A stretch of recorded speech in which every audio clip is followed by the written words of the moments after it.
जय शिवराय, जय शंभूराजे. मित्रांनो, आज आहे 22 सप्टेंबर.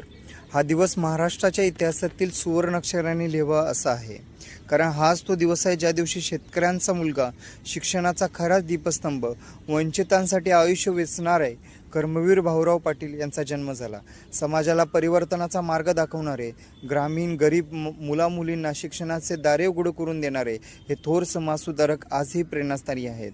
भाऊराव पाटील यांचे कार्य हे केवळ शैक्षणिक क्षेत्रापुरते मर्यादित नव्हते, तर ते सामाजिक क्रांतीचेही केंद्र होते. त्यांनी स्थापन केलेल्या रयत शिक्षण संस्थेने असंख्य तरुण तरुणींना साक्षरतेचा आणि आत्मविश्वासाचा प्रकाश दिला.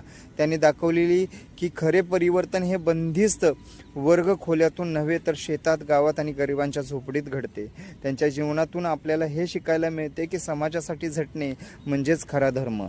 आजच्या महाराष्ट्रातील तरुणांसाठी त्यांचा संदेश अतिशय स्पष्ट आहे. फक्त नोकरीच्या मागे धावू नका, समाजासाठी काहीतरी द्या. शिक्षण हेच सर्वात मोठे शस्त्र आहे, तर प्रत्येकापर्यंत पोहोचवण्याची जबाबदारी तुमचीच आहे.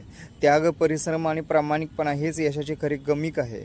महाराष्ट्रातील तरुणांनो, जर तुम्हाला खऱ्या अर्थाने कर्मवीर व्हायचं असेल तर भाऊराव पाटील यांच्या जीवनाकडे पहा. आज समाजातील प्रामाणिक नेते, कार्यकर्ते आणि समाजासाठी जीवापाड काम करणारे तरुण हवे आहेत. प्रत्येकाने ठरवावे की आपल्या कृतीतून, शिक्षणातून आणि सेवेतून आपल्या समाजाला काहीतरी देणार. कर्मवीर भाऊराव पाटील यांचा जन्मदिवस आपल्याला फक्त आठवण करून देणारा दिवस नसून कृतीचा संकल्प करायला लावणारा दिवस आहे. चला आपण सारे मिळून त्यांच्या कार्याची मशाल पुढे नेऊया आणि महाराष्ट्राच्या प्रत्येक तरुणाच्या हातात शिक्षण आणि प्रामाणिकपणा आणि समाजसेवेची ज्योत पेटवून देऊया. जय भवानी. धन्यवाद.